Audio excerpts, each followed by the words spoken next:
പ്രിയപ്പെട്ടവരെ, നമസ്കാരം. ഒരിക്കൽ ഒരു അച്ഛനും മകനും കൂടെ അവരുടെ വീട്ടിന്റെ സിറ്റ് ഔട്ടിൽ ഇങ്ങനെ ഇരിക്കുകയാണ്.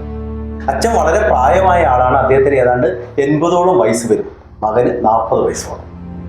മകൻ ഒരു പത്രം നിവർത്തി ഇങ്ങനെ വായിച്ചുകൊണ്ടിരിക്കുകയാണ്. അച്ഛനാകട്ടെ ചുറ്റുപാടും ഒക്കെ ഇങ്ങനെ ശ്രദ്ധിച്ചിരിക്കുന്നു. പെട്ടെന്ന് ഒരു കുരുവി പറന്നു വന്ന് അവരുടെ സമയവും വന്നു. എന്നിട്ട് അതിങ്ങനെ കരയാൻ തുടങ്ങി. അപ്പം അച്ഛൻ മകനോട് ചോദിച്ചു, മകനെ അതെന്താണ്? അപ്പം മകൻ പറഞ്ഞു, അതൊരു കുരുവിയാണ്. വീണ്ടും കുരുവി കരഞ്ഞു. അച്ഛൻ ചോദിച്ചു, അതെന്താണ്? അപ്പോഴും മകൻ പറഞ്ഞു, അതൊരു കുരുവിയാണ്. വീണ്ടും കുരുവിയുടെ കരച്ചിൽ കേട്ട് അച്ഛൻ ചോദിച്ചു, അതെന്താണ്? അപ്പോഴ് മകൻ പറഞ്ഞു, അച്ഛാ അതൊരു കുരുവിയാണ്, അതൊരു കുരുവിയാണ്. വീണ്ടും നാലാമതും കുരുവി കരഞ്ഞു. അച്ഛൻ ചോദിച്ചു, അതെന്താണ്? അപ്പൊ മകന് ഭയങ്കരമായ ദേഷ്യം വന്നു. അയാളെ ഷൗട്ട് ചെയ്തുകൊണ്ട് പറഞ്ഞു, അച്ഛാ ഇത്ര നേരം ഞാൻ നിങ്ങളോട് പറഞ്ഞില്ലേ അതൊരു കുരുവിയാണ്. എന്താണ് നിങ്ങൾക്ക് മനസ്സിലാവാത്തത്?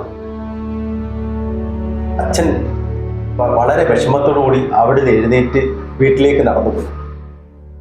ആ മകനാകട്ടെ പത്രവായന ഇങ്ങനെ തുറന്നുകൊണ്ടേയിരുന്നു.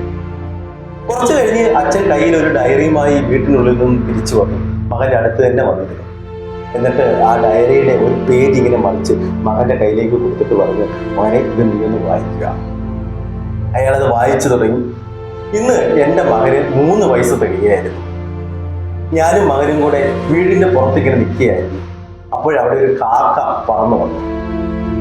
മകൻ എന്നോട് ചോദിച്ചു, അച്ഛാ അതെന്താണ്? ഞാൻ അവനോട് പറഞ്ഞു, അതൊരു കാക്കയാണ് മോനെ. വീണ്ടും അവൻ എന്നോട് ചോദിച്ചു, അച്ഛാ അതെന്താണ്? അപ്പോഴും ഞാൻ പറഞ്ഞു, അതൊരു കാക്കയാണ്. അങ്ങനെ അവൻ എന്നോട് 21 പ്രാവശ്യത്തോളം ചോദിച്ചു, അച്ഛാ അതെന്താണ്? അപ്പോഴൊക്കെ ഞാൻ അവനോട് പറഞ്ഞു, മോനെ അതൊരു കാക്കയാണ്. ശരിക്കും അവന്റെ ചോദ്യത്തിൽ എനിക്കൊരു ഇറിറ്റേഷനോ വേദനയോ വെറുപ്പോ ദേഷ്യമോ ഒന്നും തന്നെ തോന്നിയില്ല. കാരണം ഞാൻ അവന്റെ ചോദ്യം അത്രത്തോളം ആസ്വദിക്കുകയായിരുന്നു. എനിക്ക് എൻ്റെ മകന്റെ കളിയും ചിരിയും ഒക്കെ അത്രത്തോളം ഇഷ്ടമായിരുന്നു. ഞാൻ അവനെ അത്രത്തോളം സ്നേഹിക്കുന്നുണ്ടായിരുന്നു. ആ മകൻ ആ ഡയറിക്കുറിപ്പ് ഇങ്ങനെ താഴേക്ക് വായിച്ചുകൊണ്ട് വന്നപ്പോൾ അവന്റെ കണ്ണിൽ നിന്നും ഇങ്ങനെ കണ്ണുനീരിറ്റി. എന്നിട്ട് അവൻ അവന്റെ അച്ഛനെ ഇങ്ങനെ സൂക്ഷിച്ചു നോക്കി. എന്നിട്ട് അദ്ദേഹത്തിനെ ഇങ്ങനെ കെട്ടിപ്പിടിച്ചിട്ട് പറഞ്ഞു, അച്ഛാ മാപ്പ്. പ്രിയപ്പെട്ടവരെ, നമ്മളെ വളർത്തി വലുതാക്കി ഇത്രത്തോളം എത്തിച്ച അച്ഛനമ്മമാർക്ക് വേണ്ടി നമ്മൾ എന്തെങ്കിലും ചെയ്യാറുണ്ടോ? ഒരുപക്ഷെ അവരുടെ വാക്കുകൾ കേട്ട് ഒരല്പനേരം അടുത്തിരിക്കാറുണ്ടോ? പ്രായമാകുമ്പോൾ കൂടുതൽ അച്ഛനമ്മമാർക്കും ഓർമ്മക്കുറവുകളും അൽഷിമേഴ്സും എല്ലാം തുടങ്ങും.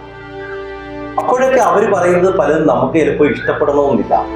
പക്ഷെ നമ്മളെ വളർത്തി വലുതാക്കി ഇത്രത്തോളം എത്തിച്ചത് ആ അച്ഛനും അമ്മയുമാണ്. അതുകൊണ്ട് തന്നെ അവർക്ക് വേണ്ടി നമ്മുടെ സ്നേഹം നമ്മൾ കൊടുക്കേണ്ടതും ആവശ്യമാണ്. അവരെ ഓരോരുത്തരെയും അനാഥ മന്ദിരത്തിന്റെ അകത്തളങ്ങളിലേക്ക് തള്ളിവിടാതെ ഇങ്ങനെ ചേർത്ത് പിടിച്ച് സ്നേഹിക്കേണ്ടത് ആവശ്യമാണ്.